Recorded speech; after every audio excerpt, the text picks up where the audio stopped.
Hello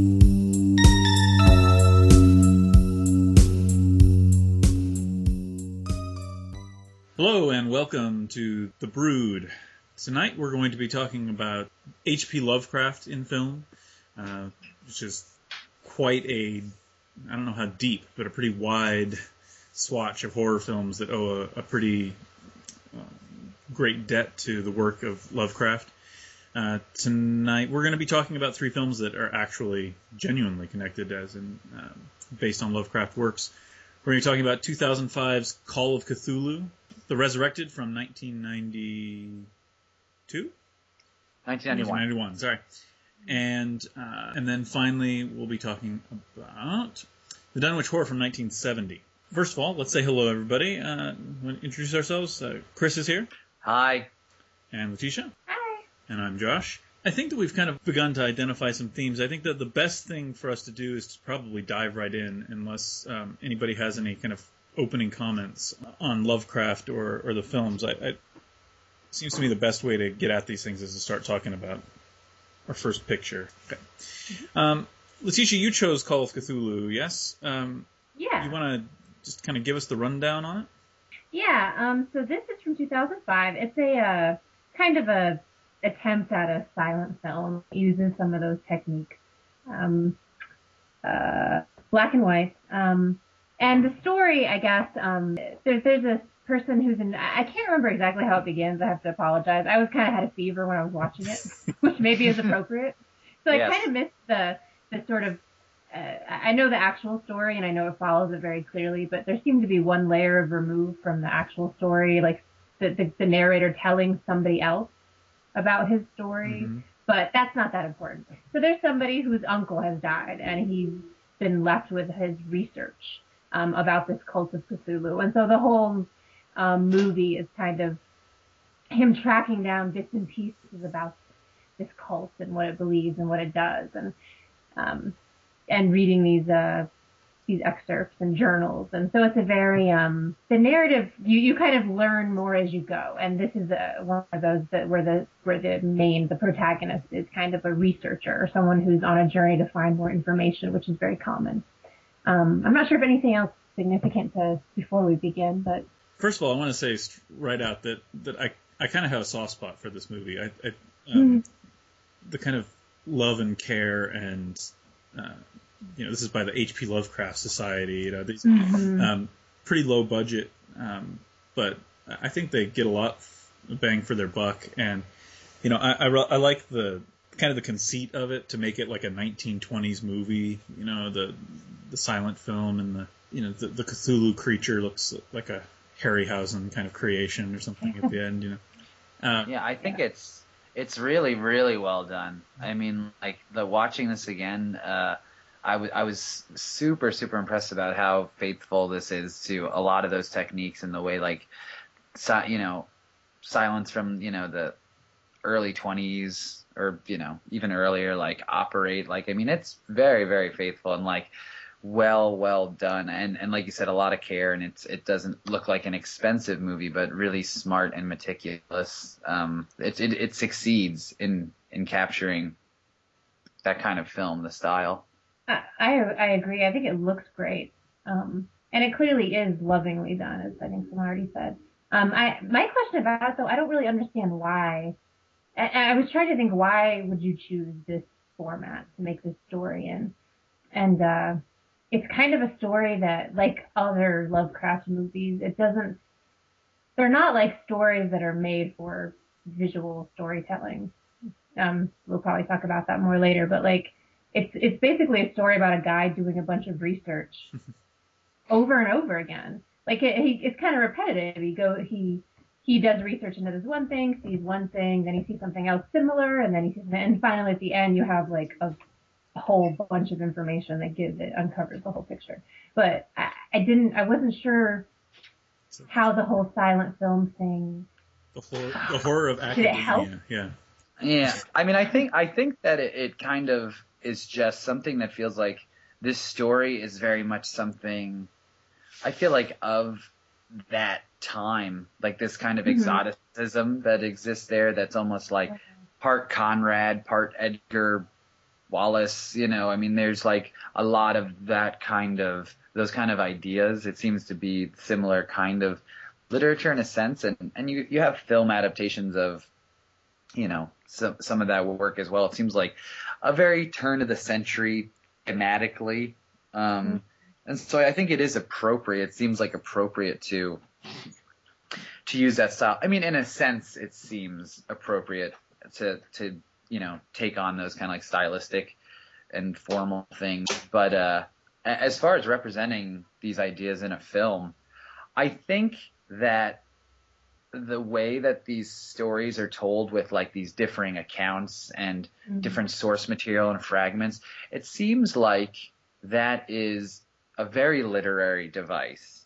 And it does seem like that's but it's something that I think films maybe can inherit, since films are able to employ different perspectives, especially, the major concern I think in silent films with, subjective versus objective, like kind of cameras, and you get a lot of that kind of, I don't know, surreal, subjective kind of imagery in this, like very Caligari and expressionistic kind of things, which are kind of concerned with that. So I think it makes, in a way, it makes sense.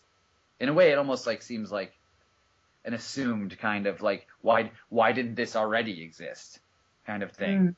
I don't know, for me at least. Before we go too much further, Chris, I wanted to back up a little bit, because I'm not sure that we're not getting ahead of ourselves. When you say to try and express these kinds of ideas in film, maybe we can lay out what some of those ideas are. In Cthulhu, in this film, what, like Tisha says, we have a movie about a guy doing research, and sometimes somebody else doing research, I mean, it does in fact have a nice kind of climax at the end, but it lands somewhere. But in what is essentially a story of academia leading to a fourth-hand account of something that happened out at sea, what kind of ideas can we pull out of that? What are some of the themes that are rolling through there? I think there's two kinds of things that are problematic when we talk about what can we represent, like these stories and this kind of story in a film. One is the way that it's told, like we said, like these second-hand, third-hand, fourth-hand accounts. And then the other problematic thing to represent is the actual, things that are happening. If we say there's like one unified, reality at the core of this, the thing that actually happened, how like mind-bogglingly inconceivable that is. So I think there's two things that we're trying to represent.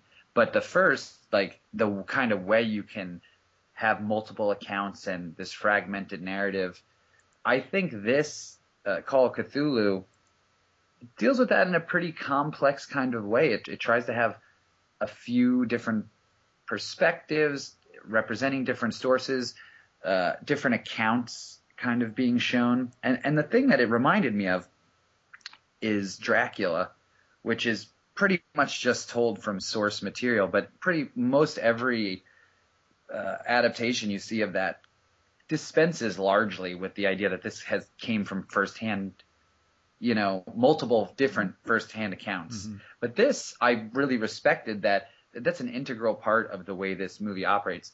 I think it works for it. Trying to think exactly how I can elaborate more. Like, how does it work? How do you do that? I'm going to pass the baton on that one.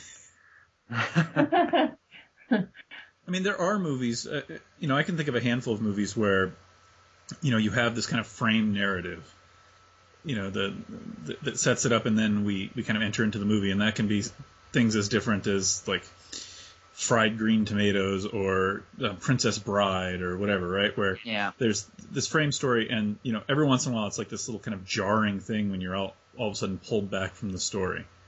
But this doesn't have a structure like that at all, right? I mean, and the original story doesn't really have a story. This is more like an excavation, right? Like we just kind of move down through there's this level of knowledge, and then we dig further, and we just keep kind of, there's never like a going back the frames kind of like fall away behind us as we keep going deeper. And I think that's a smart device to make something seem, in a sense, more real. Like, because these multiple perspectives, like, are things like in our it's a more, I guess, kind of realistic and recognizable representation of the way we do gather knowledge in our day-to-day life, which is from multiple sources, which is, in this fragmented kind of way. And rather than, just reading a first-hand account, straight on and take it for what it is, I mean, building this framework around it, I think in a sense it is an attempt to make it more realistic in a sense. And reinforce that horror that's really at the center of it. I think it's a smart device, very smart literary device. Yeah, it sounds a very smart literary device. And the thing about cinema is that it's so naturally third person that it seems really hard to do. When you've got a device that's so based on like multiple first person accounts that what we end up with is like layered third-person accounts, right? But yeah, it's a pretty big hurdle to try and get over cinematically. And I don't know exactly if the film totally does that. Like, I really like this film. I like certain things about it, like the enthusiasm and the passion, and certain, the way that it recreates a really particular cinematic techniques, and there is a harmony between this source material and this method of storytelling, but at the same time there's something like something it doesn't get there completely. I don't know exactly how to explain it. Like Go ahead. I felt that too. Like there was something static about it, so I just kind of felt like I didn't feel like I had the urgency that this when you read the story, like it seems like there's a great deal of urgency. And for some, there's something about the pacing, or that's why I was asking about why it was silent, because I felt like because it's such I just felt like making it a silent film, it's such a talky storytelling kind of story, where it's mostly people telling each other stories. And of course those can be made into scenes, obviously. That's not a huge thing. But just something about it didn't, I didn't get that fear. I wasn't really afraid at any point, and I didn't really feel. Yeah, I don't know. I'm not. I'm not explaining very well. I think I hear you, and I think I agree with what you're saying. And this might be, and this is going to become important as we move along. And of course, when we broaden our conversation about some other Lovecraft movies, there are very few of them that stick anywhere near their source material. Generally we take the seed of a Lovecraft story, and then we just, if you're Stuart Gordon, you kind of like digest it, and we see what comes out, But this movie, I almost wonder if its love for the source material is almost getting in its way, because really, in order to have a talky movie, we have to have dialogue for characters to say, and it's really a story that doesn't really operate that way. There are very seldom people doing things, characters moving about and interacting with the world. It's like, yeah, I agree. It arrives at certain moments that are really, really, that really work with this kind of expressionist imagery that it's using. But I mean, a lot of it is, people in rooms talking, and I do think, it's maybe a little too true to source material. And not to say there weren't actual historical silence that were not like this. Yeah, there were. I mean, ones that were just as kind of stiff in a certain sense, but I think that it's an interesting experiment, and I think that, but I think, there's also a certain amount of play that you can have with these kind of, elements, instead of just being so rigidly, connected to them. I also think that structurally it arrives in a place that's not very satisfying. Right. It kind of arrives at the middle of King Kong. Right. You know what I mean? Like, well, essentially, like, and you're like, that's it, like, okay, we've been building, and I think that is a Lovecraft.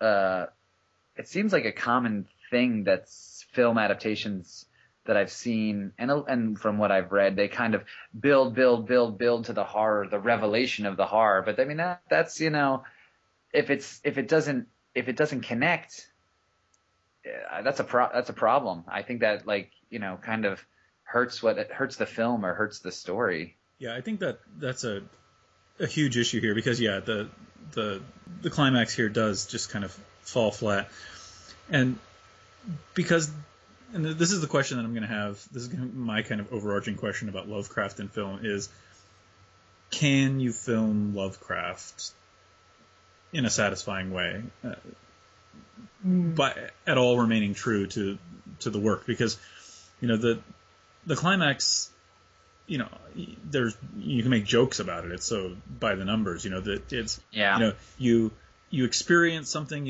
is opened up that is beyond comprehension, and the protagonist loses their mind, and that's over and over and over again. And when what is opened up before us is kind of this like stop motion monster wading out into the ocean, I personally don't feel this dread and horror. Yeah. I was gonna say, funny thing though, I think there's a weird paradox with adapting Lovecraft, that finally we're talking about the thing, which is I think the important thing in Lovecraft is this like revelation of this inconceivable kind of unconceptualizable horror that makes you mad when you're finally confronted with it. So the interesting thing is that what we're essentially saying is it's hard to adapt something where the conflict is something or that's outside of the person, really. You know what I mean? Like, or like this thing that is mind-blowingly unimaginable is external to the person. So in that sense, it should be something that you can adapt. It's not in a sense a purely psychological conflict. It's not a purely psychological experience. Yet it's always seems to be at odds with being represented in a certain way. Now granted, the thing is not supposed to be representable. That's the problem, right? But it's not like something where a story that's purely, and that kind of distances me from Lovecraft a little bit, because it's as much psychological kind of turmoil that's going on, and like it always is something that's external, because the conceit I feel like in Lovecraft is always, or it's like that the thing is real.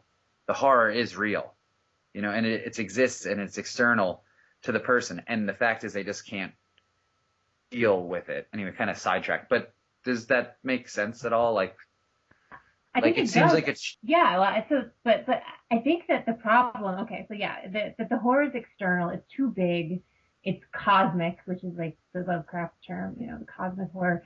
But like, I think that the actual thing that I really wish people would latch onto that could be represented and could be more clearly used is that the main horror I see in Call of Cthulhu is that there's this thing that's dark and it's scary, and the more you learn about it, the more you really don't want to know, but you still have to keep going. Like, and this is a common thing too in his stories. The person who's a scholar, the text, and I think this is why these are the protagonists. It's that once you get curious about something, even if you know that it's going to kill you eventually, you still have to keep looking. It's like this curiosity is really the call. This curiosity to look into what you know is not what you want to see. And so I feel like having a protagonist who goes through this, and in the story it's a lot more clear. He says at some point, I know I should put this away. I hope that they burn my letters. I know that I shouldn't be doing this. It's sort of the idea is this kind of disease that you get in your head, and you can't stop researching. You can't stop trying to learn more about it. Yeah, I like. And I think.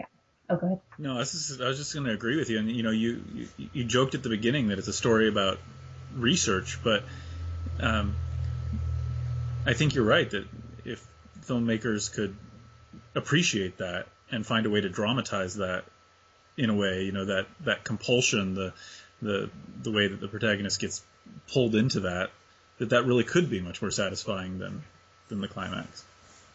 I think this gets there a bit, though, with like the kind of fevered nature that it has at certain moments. Mm-hmm. Yeah. And I feel like actually in another film, when we get to the Resurrected, the Resurrected puts another layer into play, which is the detective, which is one more step removed, and in certain senses dilutes immediacy, but at the same time, I think it helps also in another way, in a framing sort of sense, or like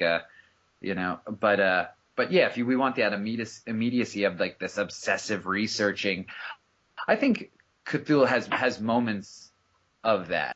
Before moving along, because I think Chris is working us into a pretty nice segue there into the Resurrected, I just also wanted to kind of throw out there as a theme that I see appearing here, and will continue on, is this, like Letitia was saying, this idea that there's this thing that we don't know about. It's not even...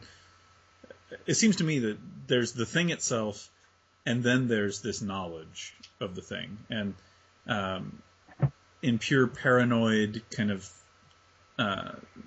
fashion, the digging just reveals that you've been on the outside the whole time. That there's these cults spanning the globe. There's these people who are kind of plugged directly into this cosmic thing that I don't know anything about, and it's just that shaking up of what you know about the world and the way things are supposed to be ordered that is, I think, in every single one of the films we're going to talk about, and probably every single Lovecraft anything.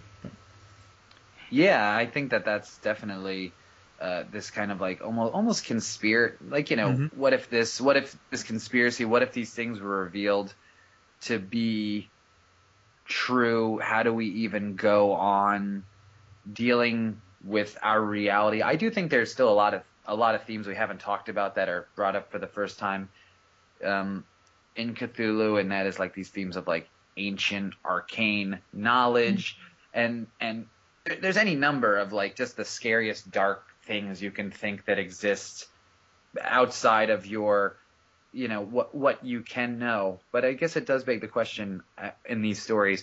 It's not a question of whether you can know. It's if you should allow yourself to know. And that's right. where, I think that's where some of these things get. Maybe that's where the human drama sometimes comes in here. Or maybe not human. I don't know. Like that's interesting to me that, at first you think it's something you can never know, but once it's revealed it's something you could know, but you can just make choices to not know, and that's okay. And actually that's kind of desirable in a certain way. That's making a certain argument that I don't even know how I really feel about that. Yeah, it's such a weird argument. It's like the world is really evil. It's like that the thing that's real, the oldest things they're not friendly. And you could align yourself with them and you'd have some kind of connection to what's true, but you'd be like a raving lunatic who sacrifices people and, so yeah. Like there's no, it's a really sort of bleak world. There's no, as far as I can see from the reading that I've done, there's no solace in this world except for just turning away and not trying to know what's true. It's kind of odd. Isn't that in a lot of ways a pretty great analogy for education? I mean, that a genuine education, a genuine kind of understanding of the world, that there's a reason why, and I think we're going to have to talk about the inherent kind of conservatism of these stories, but there's a reason why, even in our jokes, we align the conservative point of view against education, because it is one of those things that you can't go back from. When I think about From Beyond, a movie that we talked about a year ago, that when you recognize that there are these other dimensions and there are creatures swimming around, swimming all around you all the time that just aren't in contact with you because of this, this dimensional shift or whatever, you can't ever not know that. That your world is permanently changed. And that's as silly as it gets, that example, but that it is. It's about learning more about the way it really works. And I think the dangerous thing, though, is that the thing I may disagree with, kind of, with the way that Lovecraft always chooses to dramatize this experience of acquiring knowledge as a traumatic experience. Mm-hmm. Where I think that it is a transformative experience in a sense, but it's always a darkly traumatic, destructive experience, for him. And I think that that's where it becomes a very charged, in one, in a certain way, argument that he's making. And I think it is about education. I think it's just also just purely a dramatization of knowledge, of the ideas that are surround knowledge. You said it, Josh, when you said, like, the idea that there's things and then there's our perspective on things. It's such a core kind of idea that a lot of things flow out of, and at a certain point, I think we all have to make a choice about what our relationship to that is. And I feel like, Lovecraft's view on that is best leave well enough alone, kind of, and any kind of, in whatever sense you want to talk about, like, to try to gain knowledge or gain different perspectives is going to be a traumatic, destructive, terrifying experience, I mean, then again, maybe if it really is just, if there are monsters, then he's right, but I don't know. That's something, Well, yeah, when you were talking, I was thinking that this bears a lot of resemblance to, say, religious conversion as well. If I think about,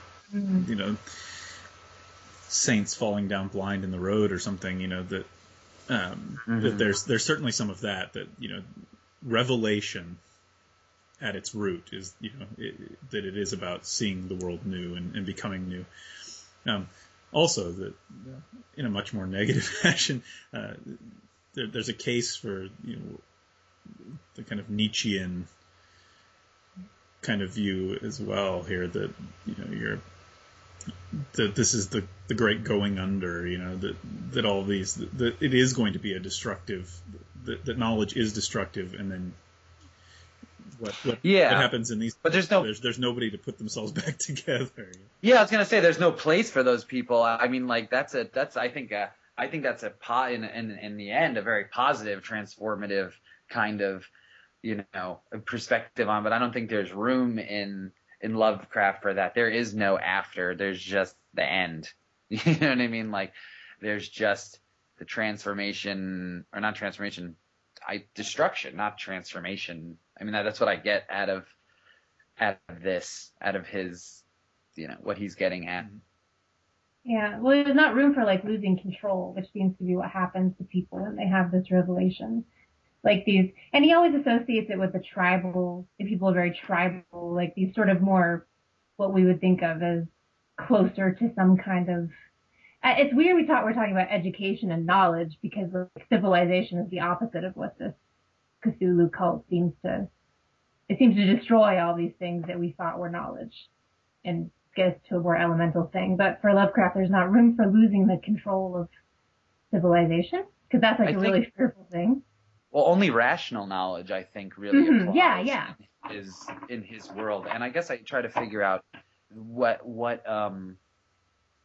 is he in favor of kind of scientific discovery and knowledge, or opposed to it? It seems like, in a certain sense, only a rational, civilized society is something that is going to be safe and desirable for him. But at the same time, that kind of society is based and becomes a scientific society at a certain point, and that is also, but that at the same time is destructive in his world. It's like hard to see, like, what is what in a certain sense.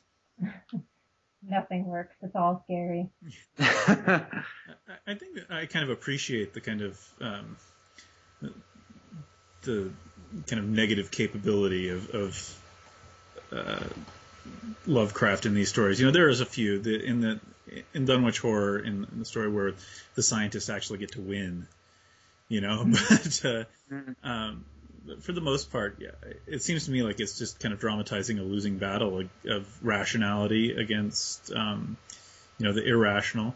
And I think, I made the crack about religious conversion, but I think that there is something, most of these things are figured in, not just tribal, but in religious kinds of language, that these are like, they're not followers, they're cultists, right? I mean, these cults of Cthulhu, so if anything, I wonder if there isn't kind of a fear or a distrust of just that form of irrationality as well.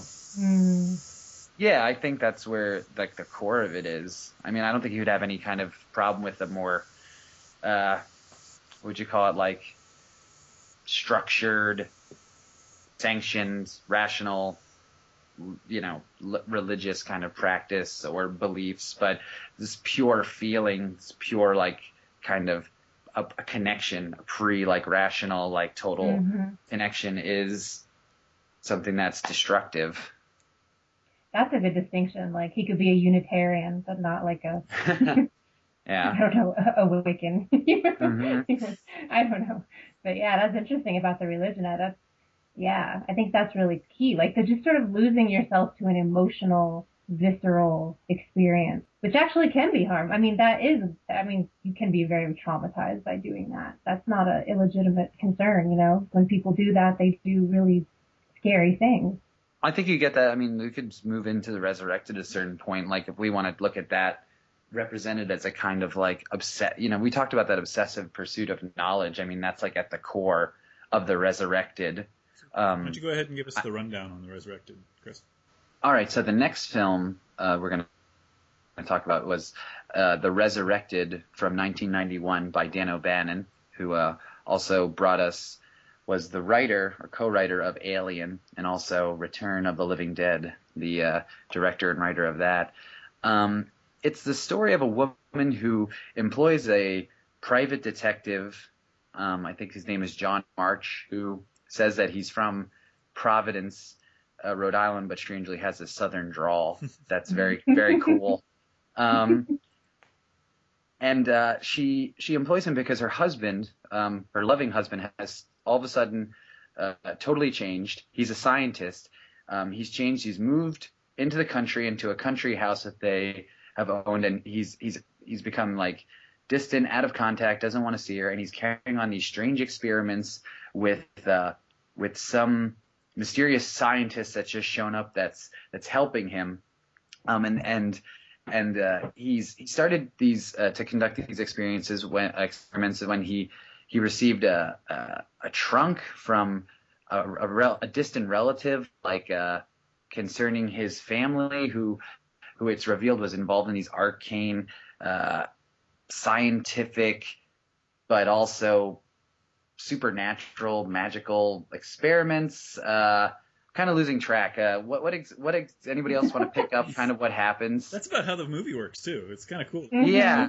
Right about there, it all just kind of, we don't care anymore. We're just like, we're in it. I mean, a lot happens, and it flashes forward and back, and there's a lot of kind of dealing with this family history and these long forgotten kind of like secrets about the family. I mean, in any way, it comes to light that her husband is pursuing this forbidden knowledge about beating death, and trying to go beyond, and be immortal in a certain sense, and getting in touch with these, cosmic secrets that none of us should be privy to, and pretty much I think where it goes. It was while you were talking there that it occurred to me how well this connects up to what we were saying before, because this movie bridges that gap. We were kind of saying the rational scientific point of view versus the religious or irrational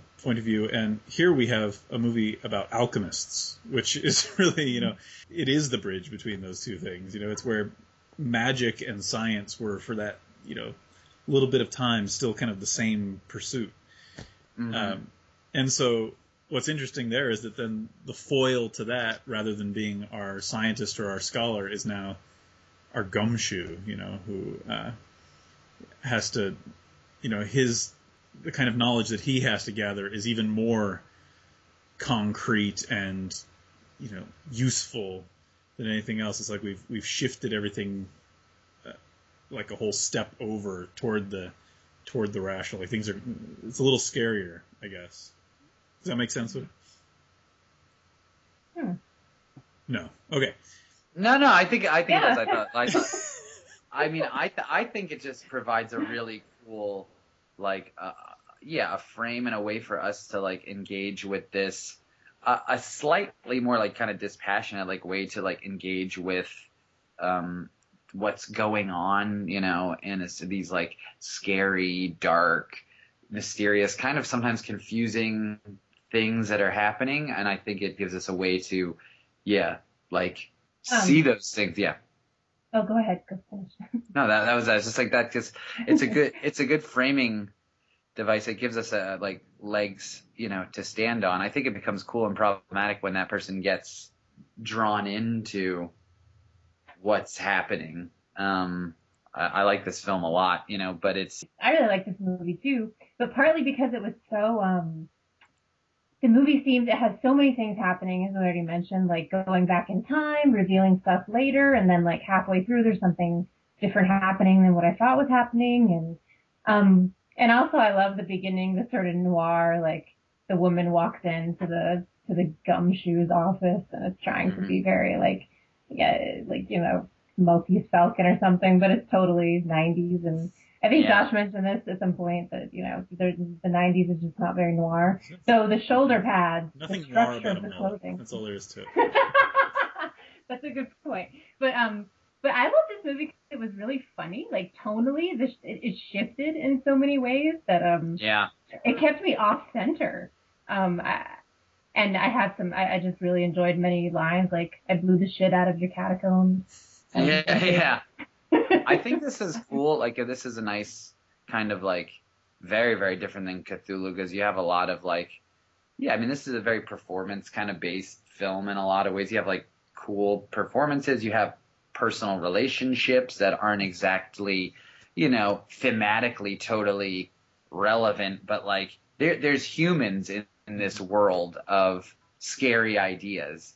And I really like that about this. I think in certain Stuart Gordon films, he's also very good. This, I feel like, has a lot of affinities with Stuart Gordon's interpretations of Lovecraft texts. But yeah, I feel like this is a warm, human kind of Lovecraft adaptation, which I really like. Yeah, I agree. I watched this movie like a year ago, and I don't think I even finished it. I was like, I don't know, there was something that wasn't quite jiving for me. And I watched it this time, and I just totally got caught up in it and really enjoyed it. And it's like one of those that has like 3 climaxes, Yeah. There's but it also seems a lot more down to earth than Cthulhu. Everything's on a much smaller scale, and I think that helps.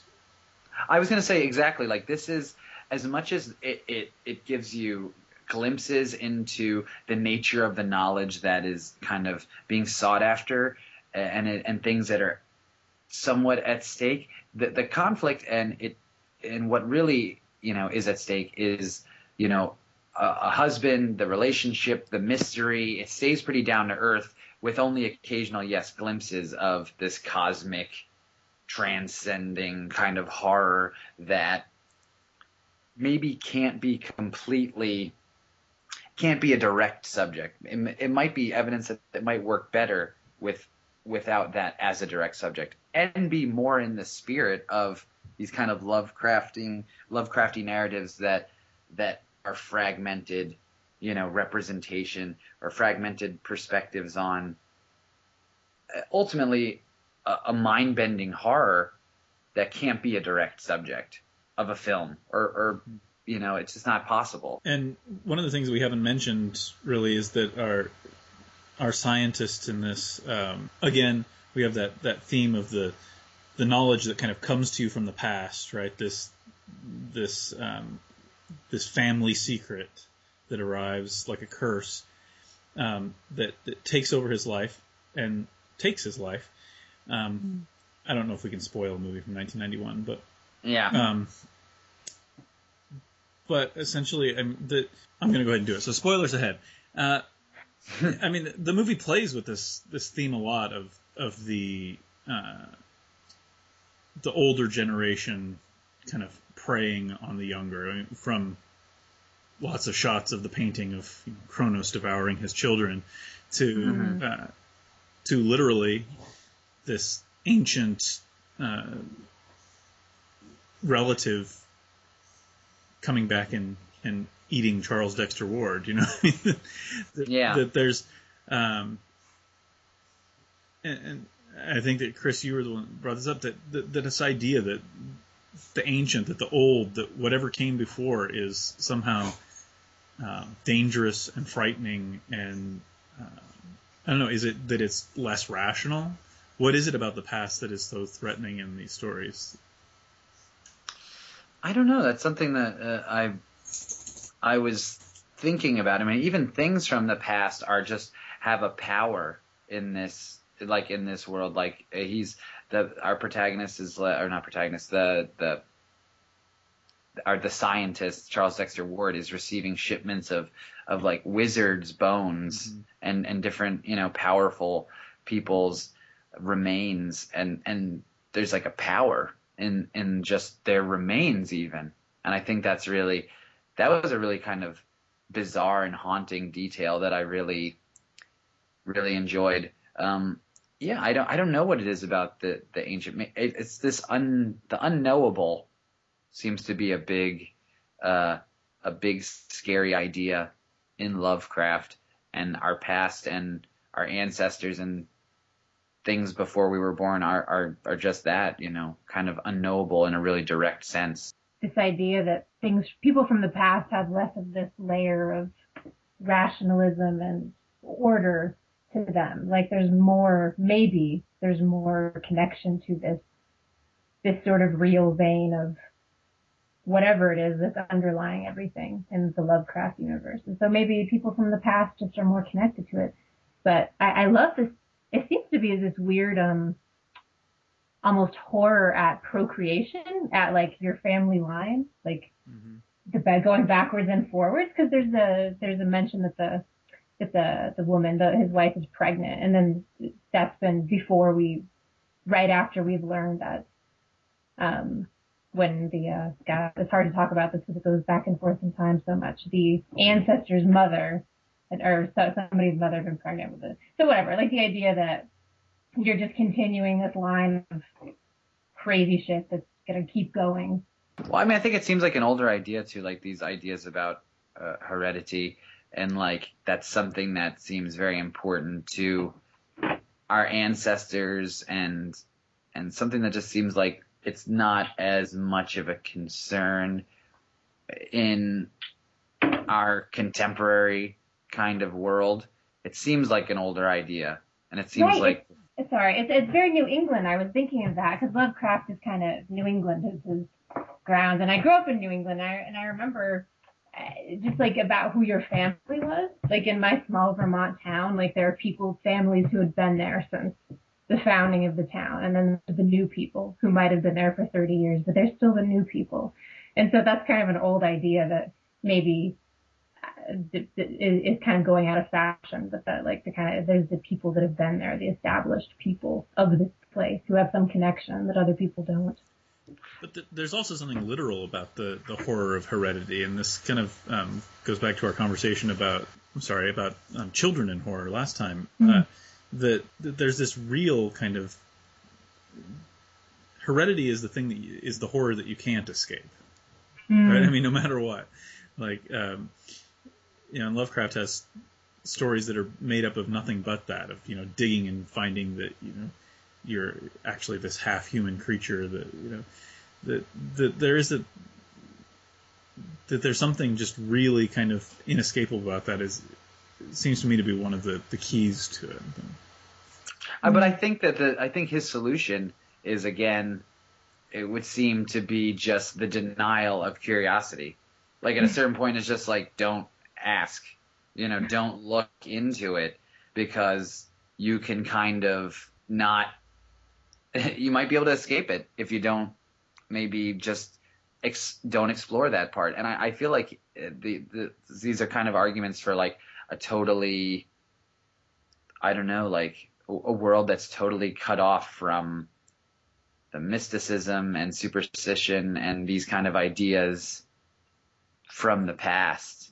Like they're just dangerous and dark and don't even worry about that, you know, like, which at least that seems like something that's going on. Well, I want to go back to what you said before, Chris, about the performances, and I think we haven't really mentioned Chris Sarandon, who just enjoys, I think, every second chewing scenery in this movie. You know, he gets to play double roles and play with funny accents, and it really is fun. I mean, there's an energy that most certainly wasn't in Call of Cthulhu in this. That, you know, this is kind of like a medium ground before you get to the just like frenzy of a Stuart Gordon film or something, you know.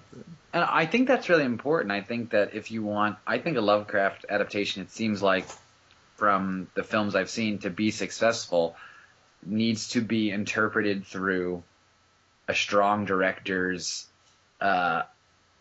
you know, style, and to be kind of bent to the service of what somebody wants to do with it. I mean, Stuart Gordon uses these stories to explore his own, mostly his own interests, you know, and I think Dan O'Bannon does that in The Resurrected, and I think that Call of Cthulhu is less successful because it is, like you mentioned before, so concerned with being so faithful, you know, but this, it is a lot of fun, and I think Chris Sarandon is excellent, and I think it's really, it is cool too, like we talked about before, this is more down to earth and more grounded, and that even it uses these Lovecraft elements, but I mean there really is, you know, something, a mystery.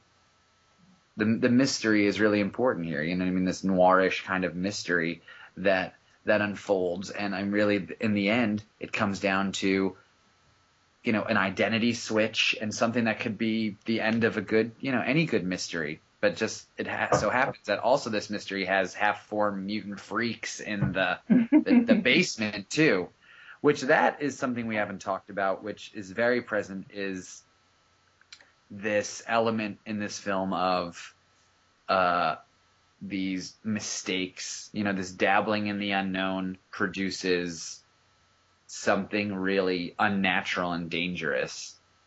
That I think is a big theme in this.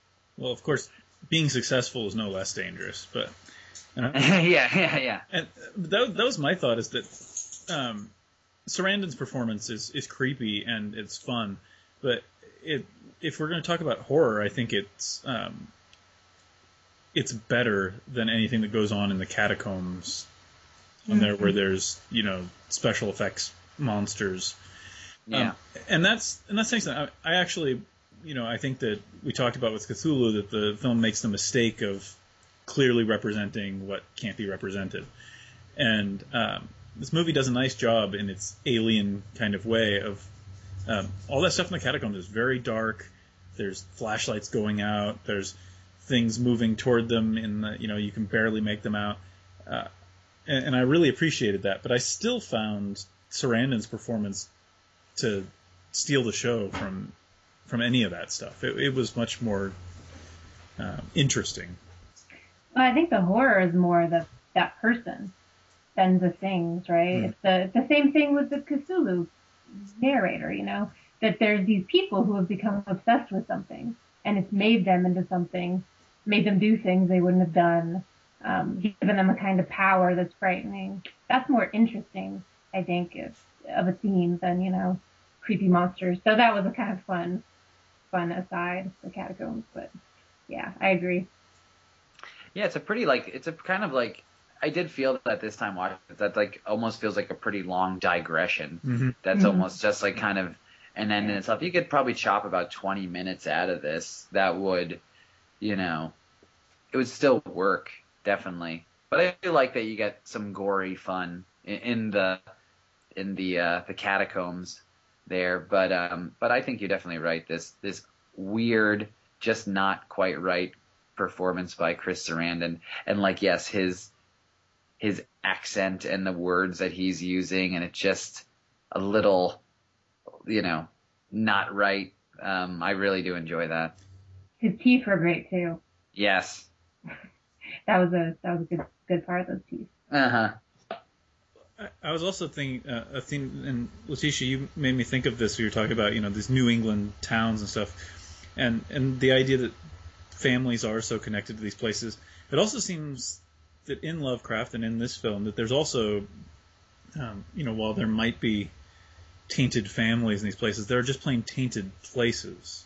Yeah. The idea that you'll know this place by the smell, and that there are just these kind of genuinely evil locations and places that are just that carry. There's never any explanation, right? But that are just off. Interesting. And I think that's interesting usually because they just are assumed to be so ancient, that these things just kind of have existed. I mean, like, to transition into the Dunwich horror, that a lot of things happen kind of revolving around an altar up on a mountainside, that is just, how did that get there? What is that? It's just something ancient and evil and has existed, before time or something. I mean, that's a scary idea. Like, be something interesting to kind of explore. Like, why is that so frightening to us? That is I feel like that's a very New England theme too, like with other writers like Stephen King or, there's a writer, Sarah Langan. She's written a few novels that have a sort of New England, and the place is what's wrong. The place is the problem. And I love that kind of horror. I think there's something really satisfying about that to me. Oh, the place is evil. I don't know why that seems more, plausible than hauntings, which don't really interest me. But evil places I can get behind. Yeah. Well, let's go ahead and transition into Dunwich then. So I chose the Dunwich Horror, 1970,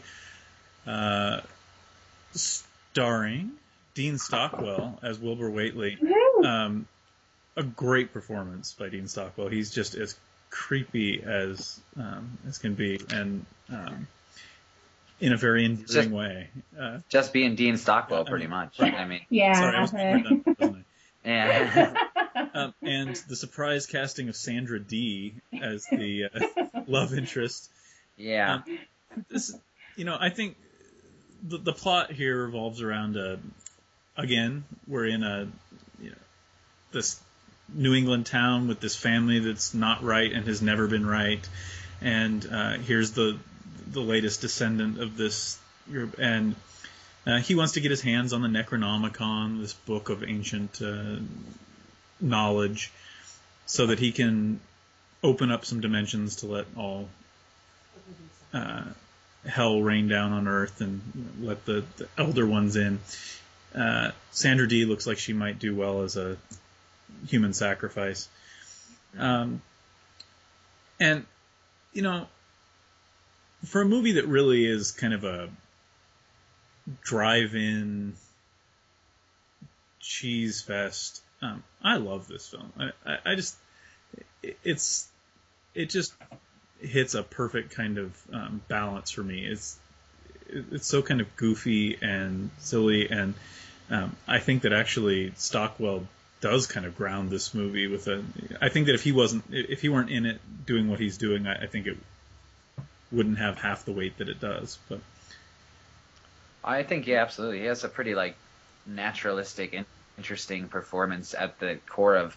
I mean, I think that's something we're discovering, because that's what we said about The Resurrected, is that humanity and human relationships and characters at the core of these really, really big ideas really help these films a lot.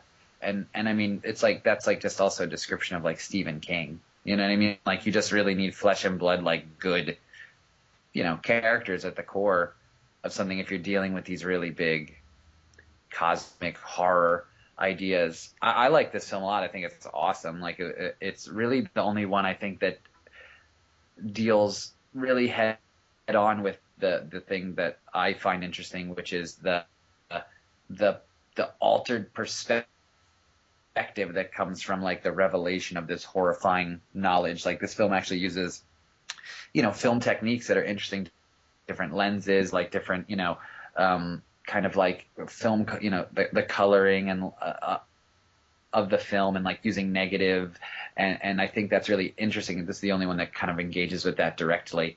So I thought this was like totally excellent. I loved it too. I love the beginning. The opening credits are amazing. Mm-hmm. Don't you guys think? The animation and the music. And I like that. I can't remember his name, but the character's name, but he's Stockwell. Yeah. What's his name? Silver. That's right. So I think he's a really sympathetic character too. Like there's the scene where he is being accosted by the townspeople when he's doing something at the altar or whatever, and I kept thinking, oh, these people are awful, even though clearly he was going to, sacrifice Sandra to whatever. I was still kind of on his side, and I love that the movie, you get to feel like, yeah, I kind of would maybe, go along with him just to see where it goes. But maybe that's just me, though, actually. But, yeah. It is about that perspective, because this is the first of the movies that kind of allows one of these obsessed characters to own the film. That they're not they're not the subject as much as the object of the thing. They're the ones doing the seeing and the moving and the acting, and we don't really have that outside character. This movie belongs to Wilbur, and maybe it really is a product of the 70s that we can have kind of such a anti-hero, but that's a pretty huge shift, I think, and I think you're right, like that we do feel for him, and the movie quite explicitly, I think, in scenes like the ones that you referenced there, I think wants us to. I think that's yeah. I think that's a really difficult thing for a film to do, where we're equally rooting for Ed Begley to like get to save Sandra Dee, but at the same time, I don't know if rooting for Wilbur is the right, idea, but, we are super sympathetic to him. And then at the center of it is, the monster are these, old ones, this creature that's set loose, that's like the embodiment of this cosmic horror that's outside of our reality. Like that's, I think in a way that kind of really serves this idea that we don't have like a human villain that really what we have is the manifestation of this thing that's outside of our reality, and it's not doing Wilbur's bidding, it just is unleashed. Yeah. And so we have a conflict going on between the townspeople and this, Wilbur and his religion and his family, and then kind of at the same time, this thing that's loose, that's just kind of starting to destroy things. I mean, I think there's a lot going on. It's definitely not a traditional kind of conflict that we would see in something else. It's really interesting. I keep coming back to religion as this film seems to be preoccupied with that. I mean, it figures what Wilbur is doing is very witchcrafty, and there's a lot of ritual involved, and there does seem to be a sense that that's what one of the major conflicts is that this is just about someone practicing their own faith, and it conflicts with the communities, and there are lots of stories like that. But what does it do to that story when his faith is real? Yeah. When the thing that he's worshiping, or the thing that he's, those beings exist, and they're going to come here and, start smacking people down. That shifts that dynamic quite a bit. Yeah, well, that's always what I feel about Lovecraft that's interesting, is that the bad guys or the evil things are what's real. And so is it really... Yeah. So that's always like a huge conflict, right? Because that's what's really happening. So really, honestly, why don't we all just go ahead and worship these crazy, ancient things because they're real and nothing else seems to be, which is sort of depressing. Yeah, I agree totally. Like that was something that struck me about this, was that, at once you have this kind of story that's about, the need for religious tolerance, and you see these people praying in their home before dinner, before they're attacked by this old one creature that comes smashing into their house. But you would think it's about like, let Dean Stockwell do his thing and you do your thing. But no, it comes down to it that one of them is real, and maybe just the safest bet is just to not, just let everybody do their thing, and assume that nothing is. I don't know. I don't. Not that the film has to propose a solution. It doesn't have to be. That's not what it's about. But it is such a. It leaves us in a really weird place. But I also think that what you were saying, Letitia, is very true. That this is what's real. You know what I mean? This is. So what is the. I think it makes me ask the question, like, what are we supposed to do? What are these characters supposed to do about that, or like what is the solution, or at least what is that saying about the nature of our reality? Well, I mean, yeah, it comes back to what you were saying before. I mean, here his foil is Ed Begley, who's a professor, right? Mm-hmm. And it's a weird thing to put the seeker of knowledge in opposition to this person who is privy to this, arcane knowledge. That, it really does kind of keep driving home this idea that, like, the ignorance is bliss, that, well, until some monster crashes through your living room. But I mean, we get a quote to that that's like, to that effect actually in Cthulhu, which I think is, to bring it back to that, which is a pretty explicit statement about this. I forget what the quote is exactly, but it says, that someone should be aware that the things in their mind don't make all the connections that they need. Right. That act they of can mercy make. That we can't connect everything up. Right. Yeah, that's a great quote story. I mean, I think that's just, is that the world that he sees us living in, or is that the world that he's creating, which is just don't look, don't take that other perspective, don't step too far to the side and look at it this way, just keep living the way you're living with common sense and civility, and because we don't need to know, we don't need to explore these things, and I think it's kind of it's a very leaves you in a place that's like, you kind of put your hands up and like, okay, Oh, hey, but this might be pertinent. I actually just found that quote from the actual Call of Cthulhu, and it mentions what we should do about the problem of the evil. Do you guys want to hear it? Yes. Yeah. Okay, so at the beginning, the most merciful thing in the world, I think, is the inability of the human mind to correlate all of its contents. We live on a placid island of ignorance in the midst of black seas of infinity, and it was not meant that we should voyage far.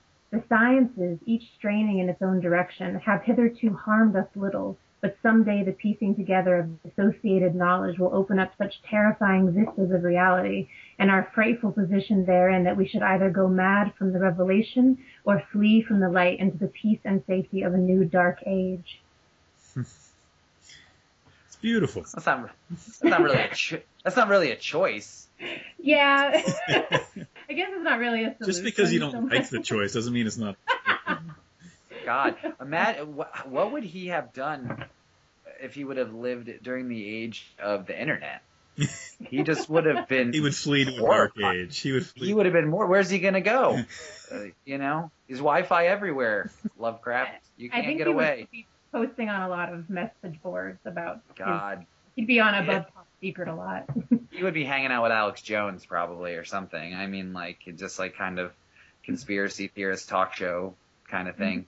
But I don't know, like, it's a really, I think it's a really devious horror device that he's employing. That is, which is awesome. But at the same time, I don't know what the step after that is. It's awesome, but an end in itself completely, I feel like. What it does, and what it does is it makes what happens after that unimportant, because the beauty of it to me is that it, and the horror of it, is that it removes humanity from the center of things, right? I mean, that who cares what we do? You know, we're these little creatures, you know, we're like these bite-sized morsels compared to these elder gods who are going to come and, you know, and return and take their rightful dominion. We don't have to, you know, when your worldview shifts that much, what you know and what you don't know doesn't seem important in the scheme of things. You know, like going back to Miskatonic You just doesn't really have all that much importance at that point. I think that's problematic for me, though, because like it's gotten in the way of me enjoying some of adaptations of his work from time to time. Like what is the place of people in this? Even Stuart Gordon, who I think is, you know, his most like kind of notable adapter, he struggles with that, you know, a little bit, and he's tremendously successful for the most part. But like I feel like that's something that is difficult. Is at odds with making a film. Is at odds with connecting with an audience. You know. Well, I would put it a little shout out, and there was a movie made just a few years ago of Stephen King's The Mist, which is probably him at his most Lovecraftian. And I can kind of take or leave the first, you know, 4/5 of that movie, but the final scenes of that, I think, and I understand your concerns with it, Chris, and your reservations about it, but I think the final scenes of that movie dramatize what you're talking about really well. You know, just you know, here's your human characters and actually a pretty nice job of representing these other beings, you know, in a pretty spooky but not too overt way. And I don't know, I don't. So I think that film does that really well, and that's where it ends it. And I don't know that it's not that different than like the end of like Planet of the Apes or something. Yeah. Where it's like we've been involved for 2 hours in this whole struggle, you know, this human struggle, and you get to the end and you go, boy, humans are stupid. Why am I so involved in this struggle? You know? Yeah. I mean, I guess sometimes there is that, you know, kind of you want to learn something that, you know, to take away, I guess, in a certain sense. But the lesson you do learn is not necessarily something I feel like very upbeat or, you know, applicable that we want to apply, you know, which is, you know, more better not to ask, you know, too many questions, you know. But I agree with The Mist. I mean, I'm a big fan of that film. I think it has a tremendous ending. I think it does exactly what you said. Like, I mean, it's the closest I've seen really in a long time of anything coming that close to dramatizing that sensation of just horror and awe, you know. So I think that if we could boil all of our conversation down, and I think Chris has basically put his thumb on it, is that Lovecraft films are not feel-good movies. That's if you're so. I don't know. I'm actually. It doesn't happen that often, but I'm a pretty big fan of all three of these movies in very different ways, accomplishing very different things. But I would wholeheartedly recommend all three of them for anyone. Cthulhu is the Call of Cthulhu film is just like as an exercise, if nothing else. Just it's really pretty fascinating. It's really impressive. I think like it's a really strong and like impressive and like inspiring thing for you know, other filmmakers and artists to see people that came together and made something like that. It took a lot of care. And the other two films I totally would recommend are like a ton of fun, which is funny, like what you said, that H.P. Lovecraft films shouldn't be feel-good films, but for some reason, really fun filmmakers like to engage with the subject matter. So the films are, I mean, like, really fun. But in the blackest of humor. I mean, the fun that you get from Reanimator is not the kind of fun that makes you have faith in the human race, you know. Yeah. I mean, I do, but... I recommend them all too, just so I put up there. All right. Any parting thoughts, or have we pretty well put Lovecraft on film to bed here? I think we might have to do a part 2 on this one. I think there's a lot of a lot of territory to explore. So I wouldn't say quite put to bed yet, but maybe next time. Yes, my wish for the universe is that someone will finally make a really good film adaptation of The Color Out of Space. But I watched an Italian film, I'm trying to remember the title of it right now, that attempted it, and it didn't really go anywhere, but it was interesting exercise. Thank you guys for your time. It's been a lot of fun. I loved watching these movies, and I love talking about them. All right, thank you. I had a great time. Can't wait for next time. Yeah, no, thank you.